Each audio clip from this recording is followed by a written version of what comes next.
And at the end of the day, fat people don't have to be fat. Being fat is a choice. It's not easy, especially given current dietary guidelines and stuff that make it easy, that make food addicting, but make healthier choices. Eat real food. All right, ladies and gentlemen, it's time to Blabs. Can you please read this off, please? Once again, what is this story called? It's time for Fatties in the Sky. All right, this story came out a couple days ago, but I feel like it's important that we talk about this as Southwest Airlines, hubbed out of Dallas, Texas, is hubbed for its customer of size policy that allows overweight flyers to purchase one seat and get another complimentary. So we have the people on the larger variety here. Obviously, they're getting roasted on the internet by people who are here. But this is actually a great question. How do they measure that? Can I just identify as fat and get more room? Right. So lots of questions. They got to weigh people, get the tape measure, or just be like, "Oh, you're definitely fat." All right. Yours doesn't even fit. You can't even wrap around their entire body. Well, it goes to the idea of, okay, this just says customers of size. Okay, my first thought is, aren't we all of size? I'm 6'4". Right? Whenever I get on a plane, it's like I feel like I got my knees to my chest over here. There's no way in hell I'm comfortable, right? Right. So are they going to create a row that pushes are they going to immediately put me in first class? Right? Well, I guess Southwest doesn't have first class, but will there be a row that allows me to have a little bit more space to accommodate for me? Right? What about me, Southwest? It's about me. Right? I'm curious. Is number one, how do they judge this? Is this like in Willy Wonka where the golden eggs fall down and then you get put on a thing and either you're a good egg or you're a bad egg and you go down to the incinerator? But I don't know. I mean, there's so many questions associated with this. Your thoughts, Melanie? I think it's just ridiculous. And people, they need to stop enabling this kind of stuff. People who are that large should not expect society to have to cater to them and have to accommodate them. I mean, at the end of the day, it's your health is your responsibility, and if you are negligent in that and you are irresponsible in that and making yourself difficult around other people, then that's a you problem, and that's something that you need to fix. So I went to southwest.com and I looked up their customer of size. Yeah, immediately. I was like, oh, I'm in. And their extra seat policy. And I went in and I was like, and they have a question here in their FAQs. Mm-hmm. How do I know if I need a second seat? The armrest is the definitive gauge for the customer of size. It serves as a boundary between seats. If you're unable to lower both armrest and or encroach upon any portion of a seat next to you, you need a second seat. Wow. So if you're too wide, you need a second seat. So once again, I'm too tall. No, I actually have a serious question about that. Do they have the measurements of the seats? Because those seats are fucking tiny. Yeah. So like even someone who's actually healthy, they might have like their legs sticking out or something, right? Or like an elbow or something. There's definitely a big difference with generation as well, because I feel like the boomer generation or even the Gen X generation, a lot of the more fat people would prefer not to avoid flying at all than to have to humiliate themselves at that capacity and be like, oh, can I get the fat double seat? Because they actually have some sort of dignity. But if you take like a more younger generation that has glorified fatness, and then it's just they don't have that kind of shame that the older generation does have. And shame is actually a healthy thing to have. We all should have a certain degree of shame with things that we're doing or things that are negative that we're doing in our lives, and that being one of them. So they asked about how do you know if you need a second seat and if you need a seatbelt extension. The way this policy works is you actually have to buy 2 seats and then you get refunded the second seat later. So they give you the first seat, you buy the second. After you fly, you go back and you get the refund because you're a big person. So, and you go. And the irony of all this, which is like, it's honestly like, I actually think this is kind of even more degrading. When you go in, Yeah. it asks you who's flying, and you have to put yourself in passenger one and passenger two. Wow. They're getting the hand. Now there are two of them. But like, That according is- to Wikipedia, they said that the seat width can be from like 17 inches to 16.1 inches. So for perspective, this is 17 inches. So that's all you get for like 13-hour flights. Like, that's ridiculous. It's like, fuck these people. Yeah. I have, like, legitimately, there are a lot of tall people that it is not comfortable for us at all to have our legs crunched together like that for an extended amount of time.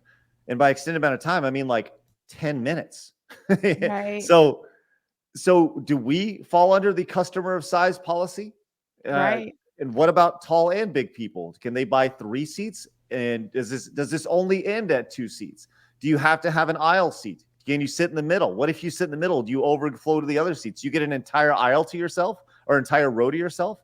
I mean, I'm sure that surely they've thought about this, right? Gosh. They're just so greedy corporations that they squeeze everyone for like every little cent that they have. If they just went back to actually, what it was like in the 60s and 70s flying, people dressed nicely. It was like a luxury to fly. You had nice seats, even if you weren't even first class.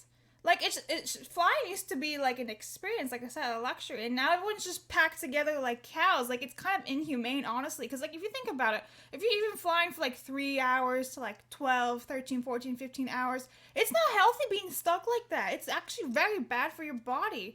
I don't know. I think this is insane stuff, especially for people who suffer for like muscular issues. I mean, what about them? Right. They actually have serious issues. True. And I'm not saying that like all fat people, don't work out and they don't try to better themselves, but like skinny people have issues too, right? Like, they have muscular issues. Are you going to accommodate for them? Do they get their own seats also, where they have some room to like relax and stretch? It's so questions. So our buddy Matt over at Salty Nerd, been on his podcast a few times. Great dude. Great. You guys absolutely go check out Salty Nerd. He actually had a pretty good response to this, and his thought was like, "Hey, stop it, assholes!" And I'm going to read his comment here. He says, "I'm pretty sick of seeing the condescending responses to the story. Not everyone is obsessed because is obese because they lack willpower not to eat. Obesity is a handicap, and this free seat isn't for someone else. It's so that one person can fly comfortably without a monetary penalty for their body type. Lots of overweight people struggle with traveling, and the size of an airplane seats doesn't help. Why should it cost twice as much for them to travel, quote, as a, quote, normal person? It's far more comfortable for the obese person and the passenger next to them if they have an extra seat. Do the people criticizing this decision from Southwest also have a problem with wheelchair-bound people having special bathroom stalls? Do they have an issue with handicapped people boarding first? Do they have an issue with handicapped parking spaces? Quit it with the outrage over this. Outside of first class, this should be standard for every airline. Let big people fly affordably and in comfort. I'm going to disagree big time with this. People who are fat and there are extremely rare anomalies of people with actual conditions. But people are fat simply because they are eating too much. That's just reality. That's what it is. Mhm. And to liken this to someone in a wheelchair is completely insane. It's just, yeah. I mean, everybody has a personal responsibility with their own health, and if it's within your own measure, you shouldn't be getting special privileges about it. And at the end of the day, fat people don't have to be fat. Being fat is a choice. It's not easy, especially given current dietary guidelines and stuff that make it easy, that make food addicting, but make healthier choices. Eat real food, eat meat, eat vegetables. do that. Good luck. Try staying fat if you're only eating meat and vegetables. That would be very difficult to do. So I'm just sick and tired of this. Oh, this is a handicap, just like a wheelchair type. It's not, and it's honestly very disrespectful to wheelchair bound people to even make that kind of comparison. Yeah. I think that it goes back to nuance, right? Ultimately, the idea of them having to buy a second seat, it's better than what I initially thought of. Like, well, you show up, you're overweight, you leak into another seat, and you are automatically given. But if you're going in and you have to go through the extra steps of having to get a refund and all that stuff, you know, I feel that if you're going to offer this to people who are fat or obese or whatever you want to call it, then you have to offer it to everybody, right? You have to offer it to tall people. You have to offer it to people with long limbs or people in wheelchairs or whatever. You have to offer it to everybody to where you can get that extra room for the price of one. And Matt says at the end, he's like, look, this should be the standard for every line. Let big people fly affordably and in comfort. How about we just let everybody fly affordably and in comfort? You know, not just big people. Let everybody fly in comfort. And I think that's probably the biggest thing. So, well, there's one more thing to that also. If you think about it, let's say there's an emergency. Now, people who are in wheelchairs, they are by emergency exits already. Like, they are good to go. But what if these people who can't even fit in the aisles are blocking the way in safety measurements? Like, how does that work? True. Where are these seats going that you cannot risk the safety of somebody else because this person can't even walk through an aisle because they're like that big, these aisles? The Southwest website says that this has been an ongoing thing for 30 years. But apparently this has just become a thing because people have just gotten bigger. It says what is the why is there a policy for customers of size? We've had a long-standing policy for more than 30 years designed to meet the seating needs for customers who require more than one seat and protect the comfort and safety of everyone on board. Yeah, kind of generic statement. But they've been saying they've been doing this for 30 years, right? But I think people have just grown much, much bigger in 30 years. Because they're fatties and they eat unhealthy shit. Well, we as a country and as a society eat shit. The government. In a country, I would say more than Europe because so many things are banned in Europe because they're extremely harmful for you, like Fanta and all that. So Yeah, for sure. I mean, it comes back to personal responsibility for a lot of people. And I think the irony of this is I don't think Matt's a really big guy, like at all. I've never seen him as a big guy or overweight guy, but just curious, maybe we'll have him on to kind of talk about it, but we'll see.